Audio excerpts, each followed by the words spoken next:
It's time for another Broken Plane podcast, coming to you from the Pod Shed in Tigard, Oregon, with your hosts TK and JB.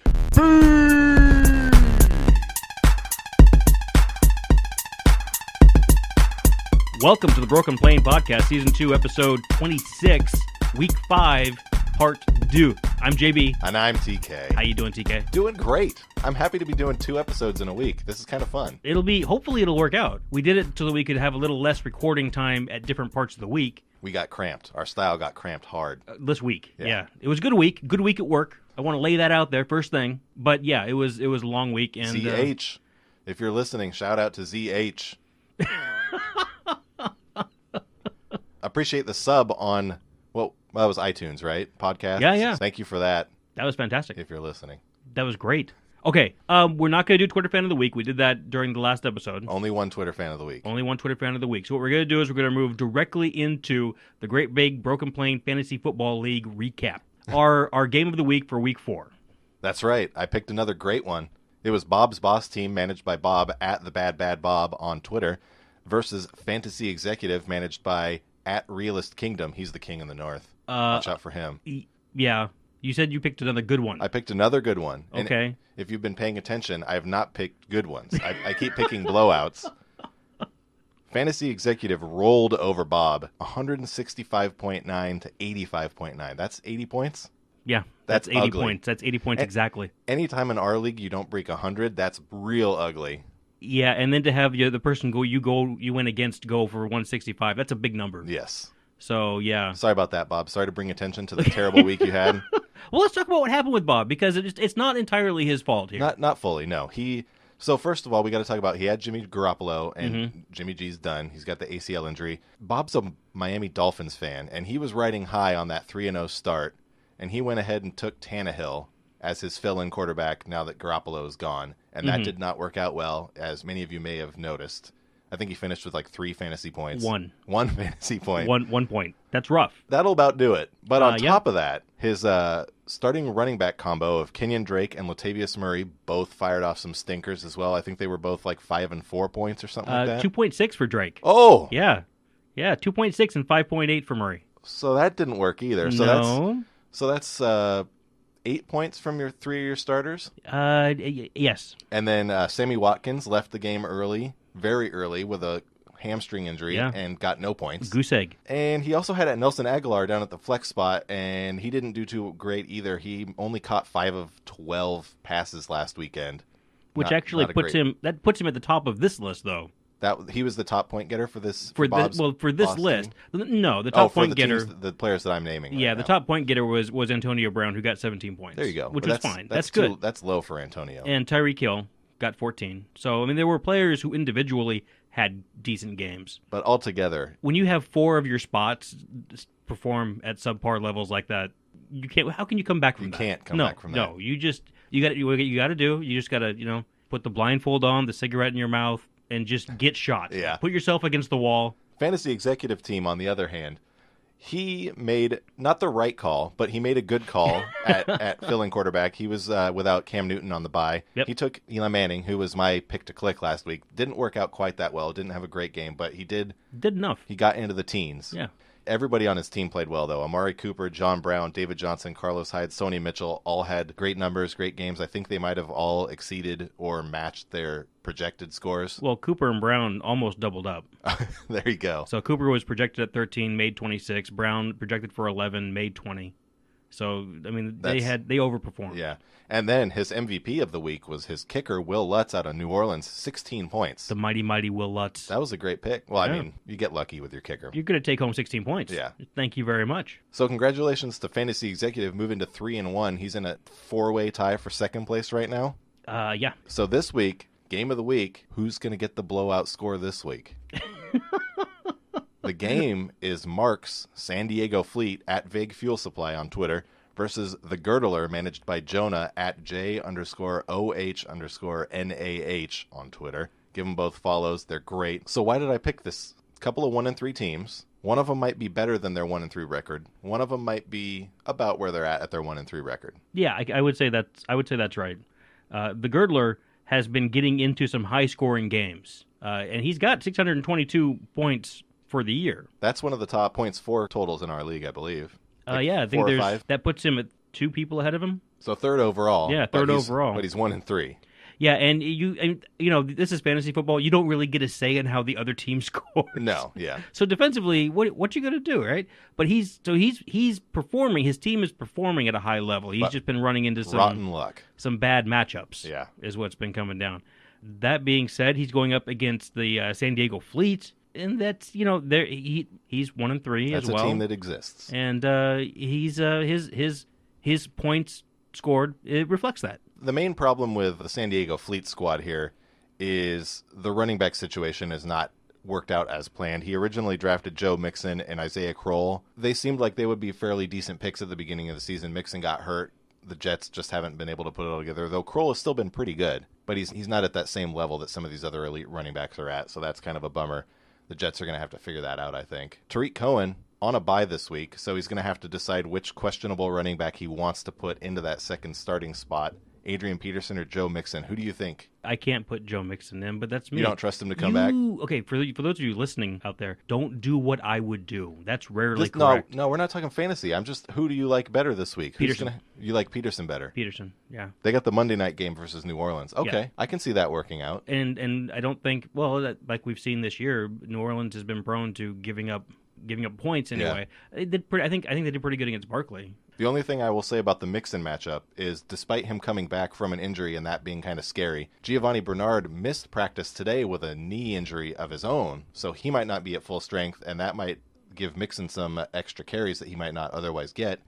And he's up against Miami, who did have a pretty strong run defense, but then they lost 2 of their top run stoppers up front. William Hayes went down with that knee injury when he was trying to not get a roughing the passer call. And I forget who the other guy is right now. The name is escaping me. But you saw the results when Sony Mitchell and James White had pretty good games against the Dolphins last weekend in the blowout. That's a good point. Yeah, you know what? I'm looking at the stats for Saquon Barkley now, and I take it back because he only rushed for 50 yards.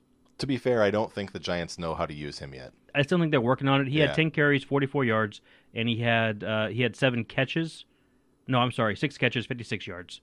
So, I mean, he worked in. He got work, but... That works for our league a little bit because all the catches. But yeah. I don't know if AP is going to catch as many because Chris Thompson's got that role in Washington. Yeah, that's right. That's going to be a tough matchup. I think Mark and the San Diego Fleet are projected to lose by quite a few points. The other thing we wanted to point out real quick is Mark's quarterback. Yeah, you're not a fan of this quarterback. Well, no, I'm a huge fan of the quarterback. He's got Russell Wilson, the best quarterback in the league. That's true. But the situation, he's playing at home. You'd think that'd be great, but he's playing the Rams, and the Rams last year came into Seattle and throttled Russell Wilson. They look forward to just deconstructing that offensive line and throwing him to the ground. Aaron Donald literally grabbed onto Russell Wilson and shook him last year. It was not good. If you were a Seattle fan, and I don't know, I haven't seen enough improvement from the offensive line, from Seattle's offensive line, to make me think anything else is going to happen this week. So if I were you, Vague Fuel Supply, I might look at getting another quarterback. And here's what I'm seeing right now on our free agent list. We got Derek Carr. Alex Smith is out there. That'd be a good New Orleans pass defense. You know what? Alex Smith is not a bad play for this week against New Orleans. The other one I'm really liking now, Marcus Mariota. They're playing Buffalo. Yeah. And it's in Buffalo, but it's Buffalo. It's Buffalo. And I don't know how well they're going to do against a mobile quarterback like him. And he looked really good last week against Philly, which is probably a comparable defense as far as capabilities go. I think you need to be careful playing fantasy quarterbacks against Buffalo because I don't know that their defense is as bad as their record indicates. Right. I think their offense is just so entirely inept. They did well against Aaron Rodgers. I think he only threw for 1 touchdown and 200 and some odd. That sounds right. But I think Mariota has a different type of game to him that could lend itself to a fantasy outburst. And Mariota's got the ability to rush. Yeah. I think makes sense. I wouldn't put it against him. I also don't mind Derek Carr. You know, I was gonna say too, Derek Carr might make a lot of sense because he's going against the Chargers. Supposed to have a good defense, but... Man, looking at the line, the Chargers are favored by 7 in that game. So maybe... no Bosa still. That's true. But is that going to be enough? Or are we convinced that Derek Carr is not going to throw picks? Here's the other thing. Kind of an X factor for the Derek Carr pick. They're playing the Chargers. Now, I happen to know for a fact that Mark of the San Diego Fleet, is an ex-Chargers fan. No ex- longer. He might lean towards Carr as I'm gonna relish watching my old team that has done me wrong one time too many Man, I didn't even think about that. get blown up. That could be. Maybe he's rooting hard for an Oakland win. Wow. Would Mark do that? I think he would. Mark, we're looking forward to seeing what you're doing with the quarterback position. If you're going to stick with Russell, we think it's a bad idea, but we'll cover that next week in the recap. Sounds good. And real quick shout-outs. We have to give a shout-out to Jonah. Finally got that win last week. Well done. Off the schneid. He deserved it. Back into the mix. He should have had one win by now. He should have. He should have. Bad luck. But that's not how it works. That's not how you got to win the matchup you're given. That's right. Hey, you know what? Bill Parcells, you are what your record says you are. That's right. No excuses. Suck it up, Jonah. Get better. Final shout-out.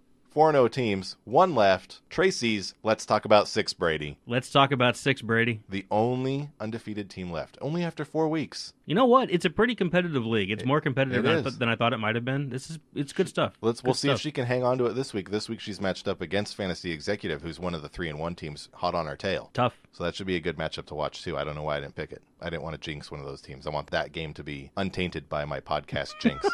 Speaking of which, who are we facing? We're up against Austin, Oh man. A-Reg, Huntsfield, and McCoy's. Jeez. Why? Because we have to play everybody. It was bound to be him one of these weeks. Okay, that sounds fine. Yeah. We got to move on. That was the TGBBPFFL Recap. and Look ahead. preview. Preview. There we go. Now we're going to move on to another segment. We're working on the title. This is what we've got so far for this segment. Advice from a guy. Pretty good. That's from me. Pretty good. I'm just a guy. Advice from a guy. You want my advice? That's fine with me. The first question today comes from @Yochzilla. I love that name. @YOCHZILLA. He's a Steelers fan, but I don't mind him because he's a fan of ours, so I'm a fan of his. What's the question? He has a trade proposal that he wanted to know about, and we already ran it by him and gave him our answer offline because he needed to get the answer. Time-sensitive Yeah. material, but he still wanted to hear us talk about it. He wants to get Cooper Kupp, Calvin Ridley, and Matt Breida. Mm-hmm. He wants to give up Kenny Golladay, Tyreek Hill, and Aaron Jones. This was a tough one. This Is evenly matched, so I think this trade has a chance to get accepted. And I think this is him proposing the trade to someone else. Okay. So my first thought when I look at trades like this, especially further into the season like we are now, I'm already planning for the playoffs, especially if I'm looking like I've got a good squad so far. So I want to look at who's got good matchups weeks 12, 13, 14, 15, somewhere around there, because we usually don't play the 17th week because a lot of teams rest starters. Mm-hmm. So what do you think about this group? So he's looking to get rid of Kenny Golladay. I really like the fact that you might be doing that. He has some terrible matchups the last 5 weeks of the season. Rams, Cardinals, Bills, Vikings, and Packers. That could be tough. Those are all strong secondaries. So I'm okay with giving him up if... And Cooper Kupp and Calvin Ridley are both quality guys. I think they're comparable in all facets of the game, fantasy-wise. With the run that the Rams are on, are you worried that Kupp maybe doesn't get a lot of looks in weeks 15 and 16? I mean, that's the thing that's hard to project about Cooper Kupp and a guy that's on a team with 3 legitimate wide receivers, plus the pass-catching back in Todd Gurley. The good thing is they seem to just continue throwing the ball no matter what happens. So unless they have just a bad day and you can't do anything about it anyway, it feels like most of the time all 3 of those guys are going to have decent days. Okay. So I like Cooper Kupp in that instance. Calvin Ridley is an interesting one, especially when you compare him to Tyreek Hill. It feels like Tyreek is the better get in that part of the trade, but I think Cooper Kupp is slightly ahead when you're comparing him to Golladay. Mm-hmm. So I think that's fine. The big one for me is Matt Breida versus Aaron Jones. So Matt Breida's constantly injured, it seems like, thanks to you cursing him.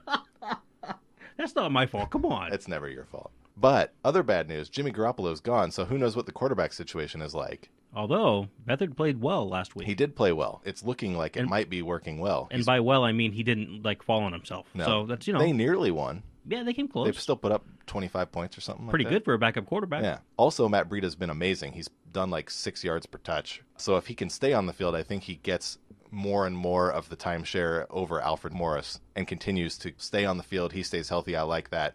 The thing I don't like about Aaron Jones is he's in a 3-man backfield. Don't like that for fantasy purposes at all. I think it's great in real life when you can rotate your backs and keep them all fresh. Mm-hmm. But in fantasy purposes, I think the last 2 weeks, Aaron Jones has had to split carries pretty heavily with Jamal Williams. And so neither one of them gets to really establish themselves as the number 1 back. And it gives these other 2 guys the opportunity to establish themselves as the number one back. Ty Montgomery's the other guy. And maybe that results in fewer carries for Aaron Jones if he has a bad week or two. So you're saying that from that point of view, the trade might be a good idea. I think it is. Okay. I think the Cooper Kupp and Breida acquisitions are slightly better than the Golladay and Aaron Jones. I think there's a little bit of a downgrade overall for the rest of the season on Ridley compared to Hill. Mm-hmm. Ridley's had a great hot streak the last 3 weeks. I don't know if that continues. Yeah. Maybe it does. Well, it might. He seems to be getting all the touchdowns that people think that Julio Jones is supposed to be getting. Sarkisian doesn't know how to get the ball to Julio, but maybe something with Ridley is just clicking. Could be. So I like that trade. Okay. Hey, can we go sideways for just a second? Yeah. Last week you talked about C.J. Beathard and how him coming in and how George Kittle as his tight end might be helpful, right? Because they both went to Iowa, and that kind of panned out this week. 6 catches, 125 yards, and a touchdown against the Chargers. Well, there you go. Yeah. So well done. And hopefully it stays that way. Can I just say for the record that if you haven't seen a headshot of George Kittle's, you should, because if there was an award for dorkiest looking guy, it would be first me and then George Kittle's right side by side.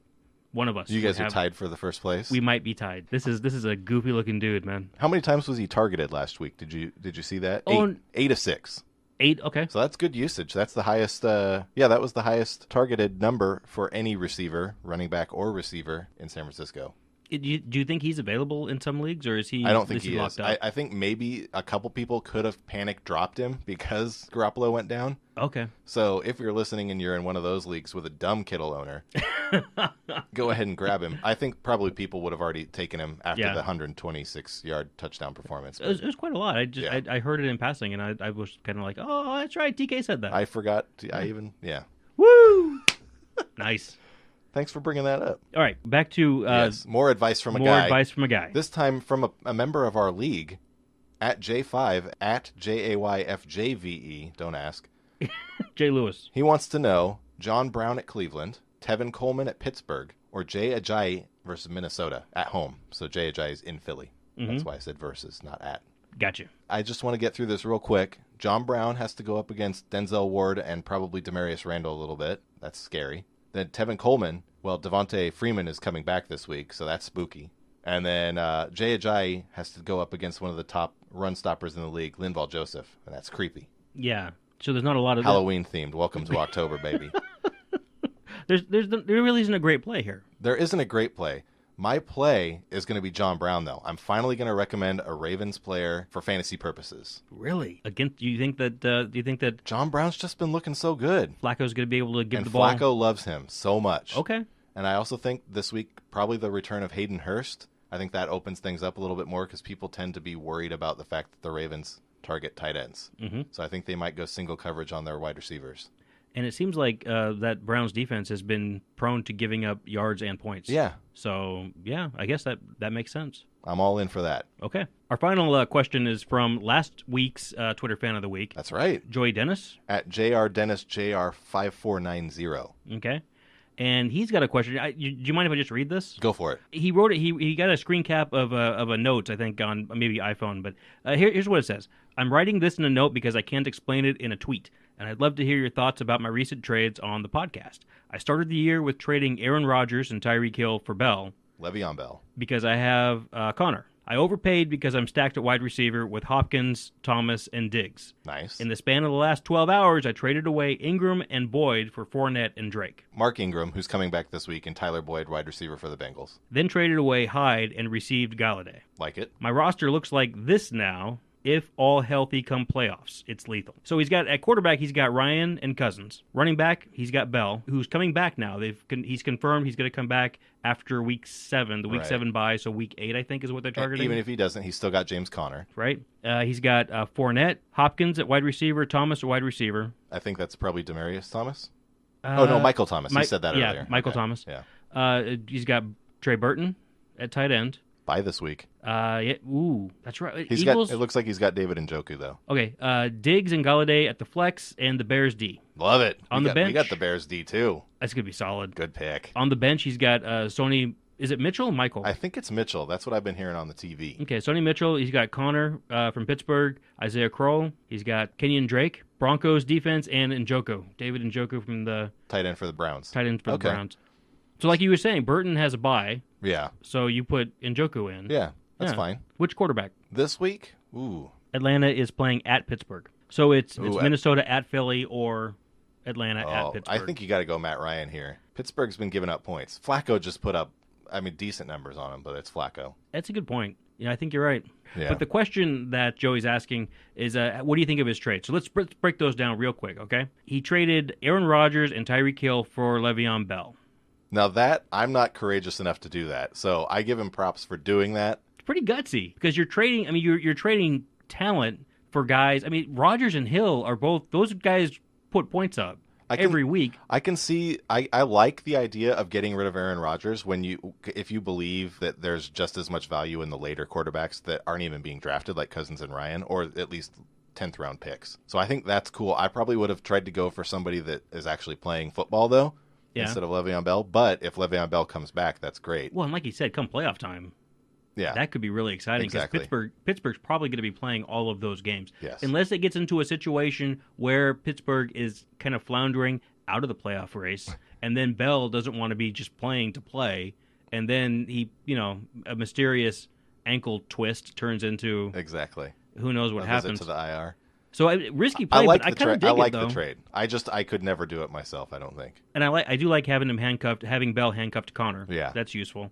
So we'll move on. Mark Ingram and Tyler Boyd for Fournette and Kenyon Drake. I like that too. Yeah. I mean, Ingram hasn't played yet, so who knows what's going on there. Mm-hmm. Kamara's looking good. I could see them not necessarily giving Ingram the fair share of touches like he was getting last year. Yeah, with the way Kamara's been playing. I'm fine with getting rid of Ingram, though. I don't think he brings anything extra that Fournette doesn't already do. Kenyon Drake has been a massive disappointment. I think he's got 4 fantasy points over the last 2 weeks, so that's terrible. Probably going to be Ingram and Boyd for Fournette. Okay, so you're and anything you get out of Drake is a bonus. So are you pretty happy with you? How comfortable are you with Fournette right now? I mean, he's a first-round pick, so that's great value on that trade. But as far as where he is now with the injuries and the ding, because did he play last week or was he held out? Because I think he's held out this week. I think he might have played last week, but he's been ruled out for this week. Yeah, he played a little bit last week, 30 yards on 11 touches. Yeah, but I think he's out this week. So right now in his starting lineup, he doesn't have Bell, he doesn't have Fournette, so he's going to need to put Connor in, and he's got Kroll. Yeah. Or Sony Michel. I would probably play Mitchell. But you know what I like about this, and the Hyde Galladay trade, the last one, Hyde Galladay. I love that trade. That's a good one. Yeah. You know what I like about this? I like that he's willing to do all this. This is some great movement. Yeah. This is very aggressive GMing, fantasy GMing. It's good stuff for me. I'm all for it. I think he's done a good job. I think he's put together a good team, and like he said, if everybody gets healthy and starts playing, it's a killer. Well nice done. maneuvering. And then his last little note says, next week on waivers, I'm going to make a play to pick up either Kiki Kuti, rookie wide receiver for the Texans, had a nice game last week, and I think it was his debut. Might have been playing earlier. Taywan Taylor, wide receiver for the Titans. Dante Moncrief, wide receiver for the Jacksonville Jaguars. Antonio Callaway, average wide receiver for the Cleveland Browns. He's mostly just fast. Is that what we've settled on? It seems to be what he's doing now. I'd like to see him, start to catch balls. Yeah. Run routes. A couple of his drops have been really bad. Poorly timed because his drops seem to lead to turnovers. He tips balls, and they seem to get turned over. He also slips a lot. It's like he hasn't figured out how his cleats work yet. I don't understand. And I think Hugh came out and said that he's gonna probably see his playing time go down a little bit, or he could pick up Michael Gallup too, which I don't know if I've seen anything from him yet, but. With Jarvis Landry on the Browns, I don't really care that Antonio Callaway isn't seeing as much time. I might steer clear of him because of Jarvis Landry. Right. I mean, why would you? There's already one guy on the team getting targeted. Why would you pick up the other guy? You were right, Jay. But what do I know? I'm the other guy who's not giving advice. You were right, Jay. All right. So, do we have anybody else with questions from this week? That's it. That's it for this week. There's one more. Is there? What is it? At Core Beans wants to know. But will Lamar Miller play, or is he out this week? But is that in regards to our league? I got to see if Lamar is on the Let's Talk About Six Brady. I don't know if I can do that. Because if it's not part of our league, why would you? Lamar Miller is on her team and currently starting with a questionable tag. Ooh, okay. So what do you think? Let's look at the team. Show the bench players. Let's see here. She's got Royce Freeman. I'd probably throw him in. Freeman over Miller. Freeman over Miller. Okay. What's happening with Lindsey in the Denver backfield? Now, Vance Joseph, head coach for the Denver Broncos, has come out and said he wants to get Royce more touches. He thinks he's earned them. because I think Lindsey was originally a little bit ahead of him on the depth chart and getting more touches. I'm wondering if the reason that he's trying to force feed Royce Freeman is because Freeman's a third-round pick. Actually a pick. Yeah. They invested something in him. And Lindsey is not. Yeah. Does that make you a little uncomfortable? That makes me a little uncomfortable. It is that a he little wants bit. to kind of force feed. I love Royce Freeman. If it's because he thinks he's earned it, then that's fine, and go ahead and by all means give Royce the touches. If he thinks Royce is more effective than Lindsey, despite the fact that Lindsey's pretty much hanging with him yard for yard, that's fine too. And in the games that I've watched, in the Denver games that I've watched, Lindsey seems to be the more effective option. He's more electric. He is. I mean, running the ball. Maybe the only place that I've seen Lindsey where I haven't been terribly impressed is pass blocking, and that's he's a rookie. Small too. He's small, but he's also a rookie, and he doesn't know where he's going. And that's what. So's Freeman. I haven't really noticed Freeman's pass blocking either. So that's. But maybe that's a good thing. Well, maybe. At least you haven't noticed it for the wrong reason. At least I haven't noticed him falling down or something like that. That would be embarrassing. Or getting blown up. But I'm a Freeman fan, but it just makes me a little uncomfortable because I think that Lindsey has done a lot and certainly enough to justify where he's at. Right. So. Well, maybe it's just stemming from the fact that Lindsey got 12 carries and Freeman only got 8. I mean, they only ran the ball 20 times last week anyway, so. That seems pretty balanced. I mean, that's only 2 touches away from being even. It's situational. Yeah, it's only 4 carries. Yeah. I mean, okay, fine. You want to give Freeman 4 more carries, but that means you're going to throw the ball 4 times less. Okay. That kind of just comes down to how the game is flowing. Well, if you're taking touches away from Lindsey, I guess. then it's just 2 plays. Yeah. That's it. And then you're even. And then you're even. Yeah. If that's what you want. I think Royce is a nice play, despite the fact that they're going to New York and playing a fairly feisty defense. A Jets team that's favored to win. Can you believe that? The Jets are favored to win. And not against the Browns. I know. Crazy. That's that. That was advice from a guy. So, one more thing before we hit up Lose the Farm. Next week, we're planning on having an interview with an Alliance of American Football player, a member of the Salt Lake City Stallions, an offensive lineman named Sean Brown. He reached out to us. And we're going to talk to him, and he's got a story to tell, and I think it's going to be great. We talked to him a little bit. I'm excited for this. I think he's got a great story. I think it's going to captivate a lot of minds. So, if you are interested in the Alliance of American Football, or if you are interested in great storytelling, you should come check that out next week. And that's going to be a standalone episode too, most likely. We're not quite sure how we're going to handle it. We probably are going to release it separately from the regular show because we're imagining it could get lengthy, which yeah. we're happy to do. We don't want to make a 2-hour episode, half of which is Alliance football talk and stuff like that. Our episodes are already crawling to a length that we're not entirely comfortable with. As we watch the.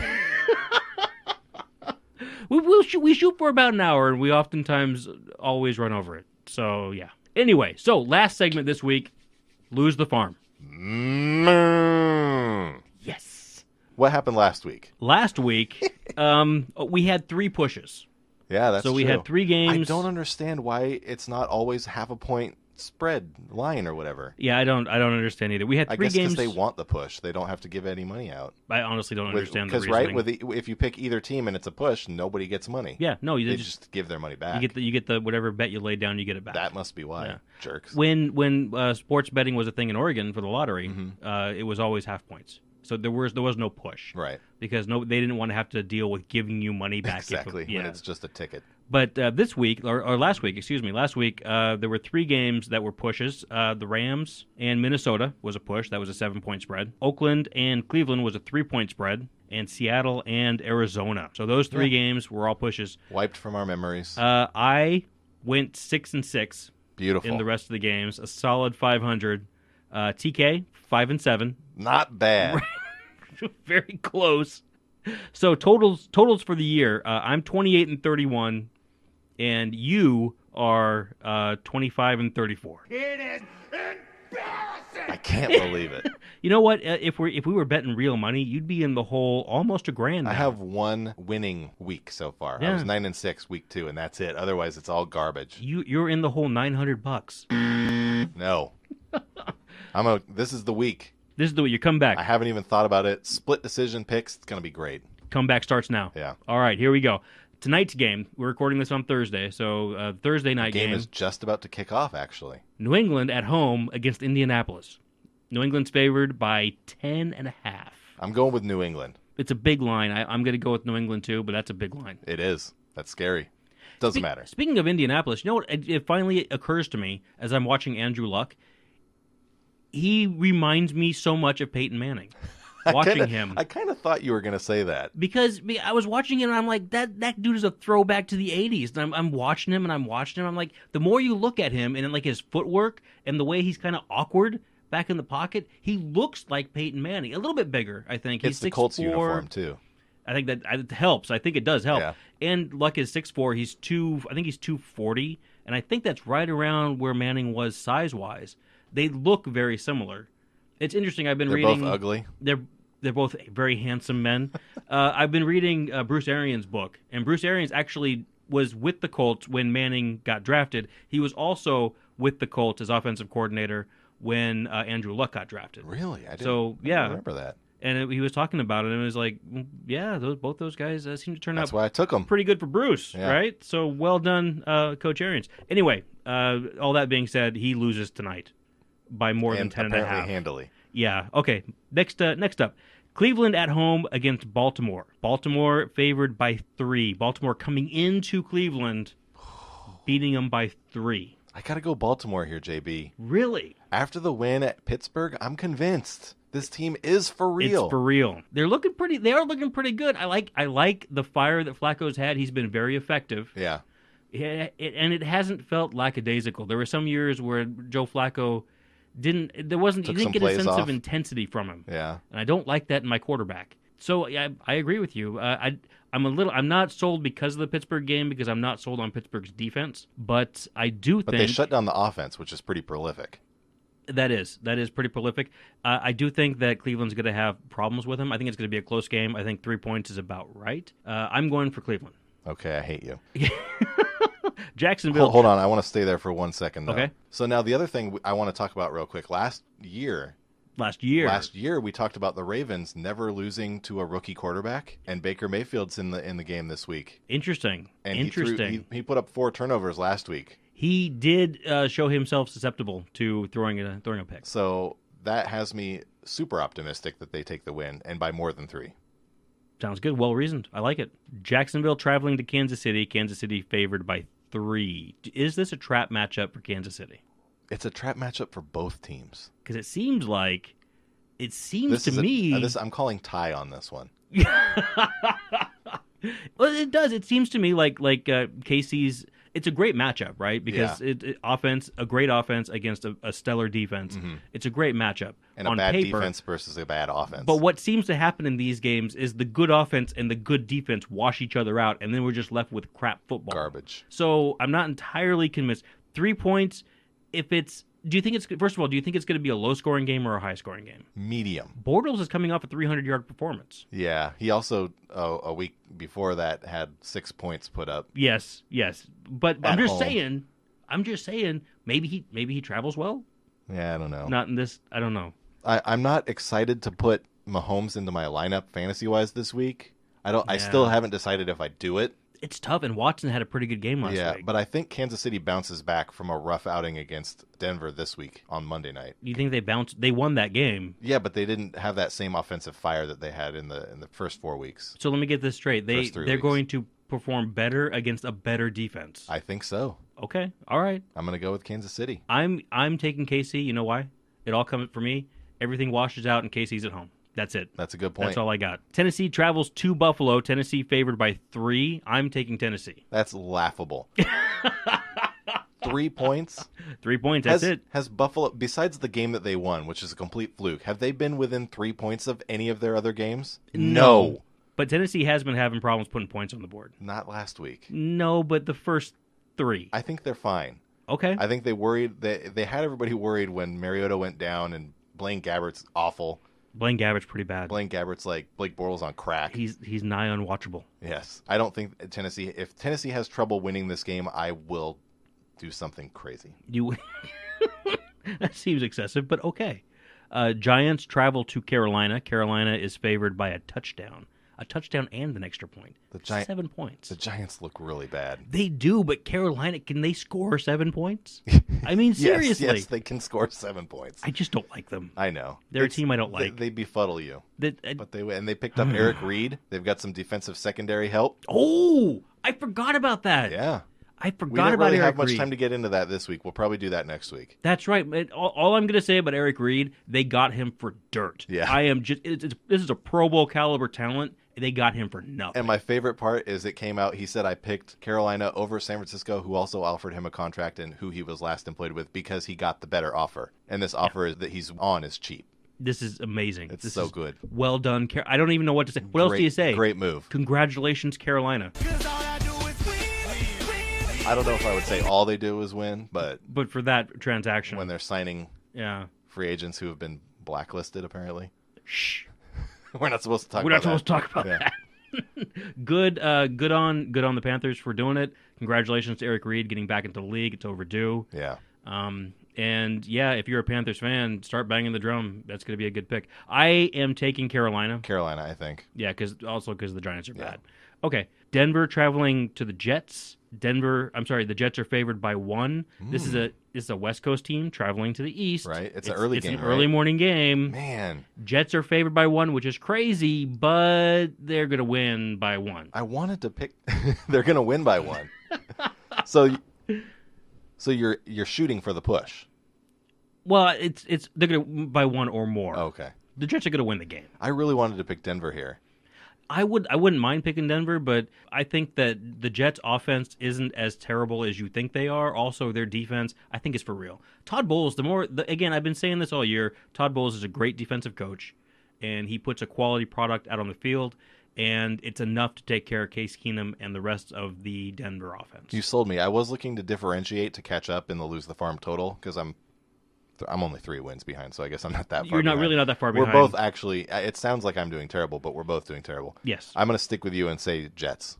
Okay. Jets. Good choice. Atlanta traveling to Pittsburgh.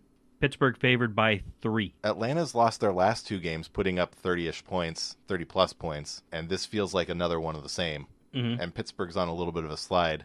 I think they look to get back into the win column, especially at home. Yeah, they got kind of. Didn't they get beat up at home last week? Who'd they play last week? The Ravens. And they got beat by the Ravens Yeah. at home. I think you're right. Embarrassed. For a lot of those same reasons, I don't have any faith in Atlanta that they can win games. You know, I think also bad news for Atlanta, Grady Jarrett, another one of their defensive superstars, is out this week. Really? Why? He's got an ankle injury. And Really? He must have picked it up last week. Yeah, he left last week's game with an ankle injury. And, I mean, they've lost countless defensive backs.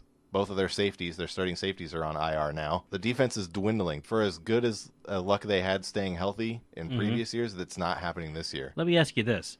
If I told you Devontae Freeman was going to be available, would that change your mind? Not necessarily. Okay. So, because it says, I'm reading here that Devontae Freeman, comfortable enough to return. Dan Quinn, Sparkling. I'm comfortable. I guess I could play football this weekend. Dan Quinn said on Wednesday morning he expects to have him back against the Steelers. I think it'll probably be a lot like what happened with Fournette and Yeldon last week. Campbell gets more touches than Freeman, and they kind of work him back in and hope to keep him healthy. Okay. I don't think it changes my mind. I'm going to take Pittsburgh. Pittsburgh. Okay. Green Bay travels to Detroit. Green Bay favored by only 1.5. Aaron Rodgers looks pretty good. He does, but the Lions beat up on New England They did, but then they At lost home. to Dallas. at Dallas. So I'm thinking Ford Field might be the secret sauce They to lo- that particular. I guess they lost at home to the Jets on opening day.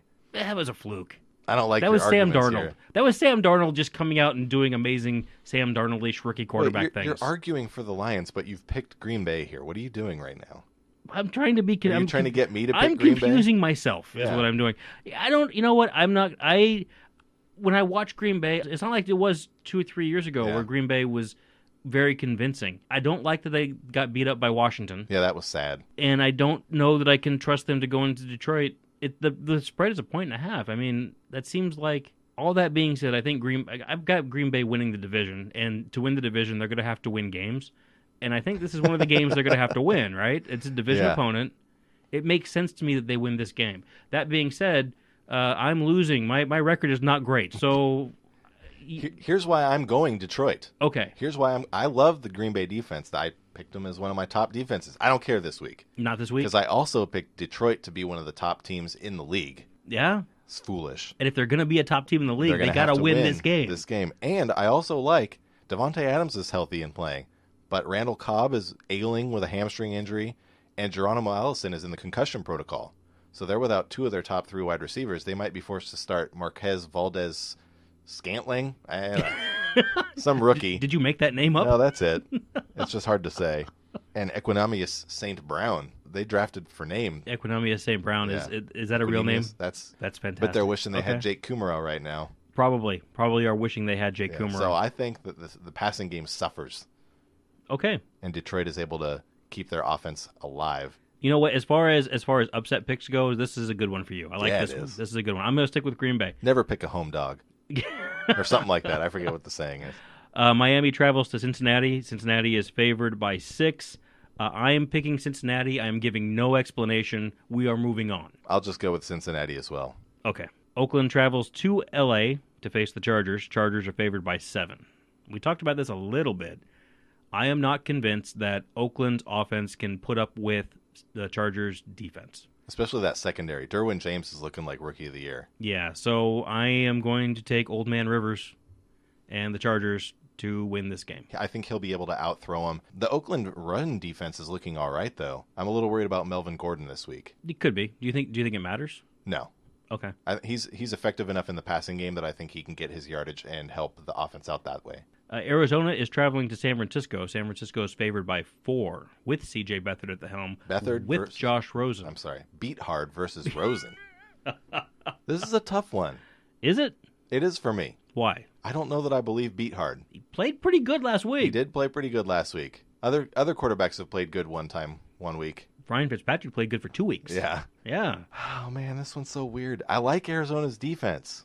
I really like what they've got there. I know. What about them? What about them impresses you? I know we don't like Steve Here's Wilkes. the thing. I know Steve Wilkes is an idiot and a jerk and a liar. Last week, the Cardinals lost to Seattle by 3. They played a very close game. The Seahawks only beat them by 3. But here's the thing: the Seahawks are terrible. They're a terrible football team. San Francisco is probably still better, even with Beathard. I think San Francisco is better, even with Beathard. And Breida's looking like he's going to play. Yeah. Kittle's the new Gronk. Just as silly looking, yeah. So yes, that's just what I'm saying. Dominant. Arizona is there's smoke and mirrors. All right, it's in San Francisco too. Yeah. All right, I'll keep looking for my other upset pick. Okay, so we're both taking San Francisco. Niners. Outstanding. Minnesota travels to Philadelphia, a rematch of last year's NFC Championship game. That's right.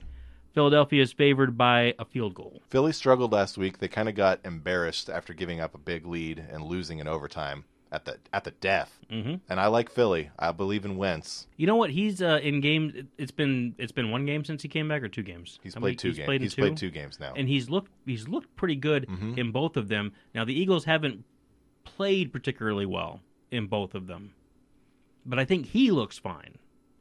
So I was concerned that he would come back and not look like himself. I think he does, and I don't think that Kirk Cousins has been making that much of a difference in Minnesota's offense. Right. And Dalvin Cook is probably still not at full strength. I don't know if he's even going to play. Latavius Murray didn't look good in the fill-in duties. So I don't see any reason why I wouldn't take Philadelphia. Yeah. Another reason to take Philly, Carson Wentz said this knee thing. That's behind him. Oh, okay. That knee thing. Oh, so the player said it was fine. Yeah. Oh, well, in that case. I love that. I'll just cash out my insurance policy and go home. The part in quotes is knee thing. The knee thing. The thing where you tore 2 of your ligaments. That thing. That's fine. It's fine. Yeah. Okay. All right. Solid. I didn't look at I haven't watched the game too closely, but the fact that Aguilar dropped or didn't catch 7 passes screams bad luck to me. Why? That's Nelson Aguilar being Nelson Aguilar. No, he's been really good this year. Stop it. How dare now you are an apologist. Don't force me to bring up his stats. A Nelson Aguilar apologist. I can't even say Aguilar. That's why I just like to bring him up so you have to try and say it. Aguilar. So bad. One day I will do better with names, but not today. If you had been paying attention, when Nelson Aguilar came into the league, same thing. Drops. Last year, all I do is drop. Last year, he caught a couple of balls, and you were like, ooh, look, it's shiny. Shiny. Prior to the week 4 disappointment, yes, 8 for 10, 8 for 12, and 4 for 5. Those are fine. And the 4 for 5 was the Wentz game. I think Wentz was targeting heavy on the tight ends. He went back to the wide receivers week 4. Let me ask you this. He's already into it. Let me ask you this. Just need to get that chemistry. Those targets versus catch ratio. Yeah. Are those elite? Yeah. No. Oh, come on. They are not. They're not. 80%'s pretty good. What's the league average? It's probably not 80%. That would be the stat I would look at. What's the league average for targets per reception? I mean, how many times do you need to get targeted before you catch a ball? We'll come back to this. This will be a stat thing that we look into this week. In the meantime, everyone out there, just listen to me. Nelson Aguilar is bad. Trash. I won't go that far. I think he's good. not Matty Ryan bad. I think he's still getting into the swing of things with Wentz. He was all systems go with Foles. Super Bowl run, looking good. First 2 weeks back, 16 catches in the first 2 weeks. Things dropped off a little bit when Wentz came back. Wentz was leaning on his tight ends more. He still targeted him 12 times. It's a lot of targets. It's going to happen. It's a lot. How many catches? Yeah, 5. For 12. For 22 yards. Not good, Nelly. So he's due, is what you're saying. He's due. Okay. All right. I'm taking Philly. Yeah, Philly. Okay. The Los Angeles football Rams. Now stop right there. Let's just go ahead and say Rams. We don't have to say the Los Angeles football Rams? No, I just meant we don't have to talk about who they're playing. Okay. I think we have to let people know. We're sparing you the anguish and the Rams are going to Seattle this week, and they're favored by 3. That's really 7 loud. By 7. The Rams are going to Seattle this week, look and they're at it. favored by It's huge. The Rams are going to Seattle this week, and they're favored by 7. 7? 7 points. That's going to be low. Yeah, I think it's going to be more like 14. I'll take the Rams at 21. Yeah, I think that's probably going to be the score. Russell Wilson's going to be running for his life. Yeah. This is going to be a bad game. It's going to be fun for everybody else. Oh, it sucks. It's so bad. Sunday night, showdown in Texas. Dallas traveling to Houston. Houston's favored by 3. I have no idea who to pick in this one. J.J. Watt has been playing really well. On a tear the last 2 weeks. And Clowney has been healthy-ish. Mm-hmm. This could be a great matchup. Deshaun Watson is finally he's kind of turned the corner a little bit. He had a good game last week. Yeah. I'm taking Houston. You know, sometimes they say this is like a get healthy game for guys. Mm-hmm. I think this is a get sick game for Dakota Prescott. Dakota Prescott? That's his name. Really? His name is Dakota. Yeah, Dak. I didn't know. I didn't realize. I think J.J. Watt is going to destroy this man, and he's going to get injured. Oh, no. That offensive line is not looking good. He's scrambling around way too much. The wide receivers aren't there to help him out like they have been in years past. You know, I'm disappointed that I haven't had a chance to really do film study work on Dallas, because in my head their offensive line is very talented. That's because it was. And they lost one guy, but they lost one guy. They got 4 guys there that are pretty good. Yep, and it's 4 out of 5 apart. guys seems like enough to not let the quarterback get killed. Yeah. And yet, why is Dak Prescott having so much trouble? I haven't had time to look, and I'll be honest with you, the Cowboys aren't my favorite team to watch, so it hasn't been a priority for me. But I'm interested now because it seems weird. In previous weeks, we've talked about how we just think Jason Garrett and Scott Linehan, the offensive controller of the offense, are both the problem, more so than Dak. And you know what? That could be the reason why. It could be they're running kind of an older, out of date offense in a new spread age. I mean, this is an age where young quarterbacks are used to getting the ball out of their hands quickly. And by making Dak Prescott have to follow a more traditional route tree, maybe he's having troubles. I don't get it. They've got like I said, I think they have one of the better offensive lines in the league. They have, I hate to admit it, they have an elite running back. I don't understand what's wrong with this. Stop it. TK is doing the feed me thing. I'm eating soup. I hate you. Eat your soup somewhere else. Anyway, Houston. I take Houston this week. I'm going to go Houston, too. I dare Dallas to beat me here. I dare you, Dallas. New Orleans travels to the Washington football team. New Orleans is favored by 6.5. I'm going to go Washington here, and I'm tell you why. Tell me why. I need to gain some ground on Why? you. You know what? This is a pretty good matchup for you. Home matchup. It's a home matchup. I like the defense in Washington. Yeah. I don't know. Alex Smith, back and forth, hot and cold. Don't like him, but he's good. I have to give him that. Yeah, I think offensively, the New Orleans Saints aren't that great. So it makes sense to me that they've been surprisingly lackluster. It makes sense to me that Alex Smith would have a good game. Mm-hmm. That makes sense. Yeah. That being said, I don't believe it. I'm taking New Orleans and the 6.5 points. Okay. Or giving up the 6.5 points. Who's on a bye this week? The Tampa Bay Buccaneers and the Chicago Bears. Ooh, well, the Bucs need the bye. They need something. They need a week to get rid of their offensive, defensive coordinators and their head coach and get Jameis ready to go. You know what? I'm not a huge fan of in-season firings, but I don't think Dirk Cutter's getting it done. He's not cutting it. And the defensive coordinator, Mike Mike Smith. Ex-Falcons coach. Man, I am not impressed with what's happening there. They have on so the much defensive talent side on of the that ball. team on the defensive side, and it's just ugly. Yeah, I mean, at least on the offensive side of the ball, you've seen flashes of. Well, you've seen Brilliance. 2 games, explosive games, Yeah. right? But defensively, yeah, they've let the team down consistently now all year. The first 4 games weren't great for the Tampa Bay defense. So yeah, good time for them to get a bye. Goodness Chicago needs it so that Khalil Mack can get healthy. Maybe he'll cool off a little bit. The rest of the league can breathe a little easier this Yeah. week because he's not involved. We had to pick up a defense because Chicago is on the bye this week. Oh, But we got a good one. who do we get? Tennessee versus Buffalo. Versus Buffalo, baby. Yes. That's gonna be awesome. The other thing, last week we talked about the Panthers on a bye, undefeated. They won again last week by signing Eric By Reed. signing Eric Reed, that's Yeah. right. Even in the bye week, you can't hold the Panthers down. All I do is win, no matter what. That's right. That is Win Win Win by Ron Rivera, featuring Little John. That's what it is. I'm not sure if that's Little John. No, maybe not. That might be. I don't know. That's it. That's all we got. That's all we got, and we ran long as usual, but I'm going to Son cut of a- some stuff out, and Okay. it'll be fine. All right. So enjoy the games this weekend, and we'll see you next week. I'm JB. And I'm TK. Have a good night. Goodbye.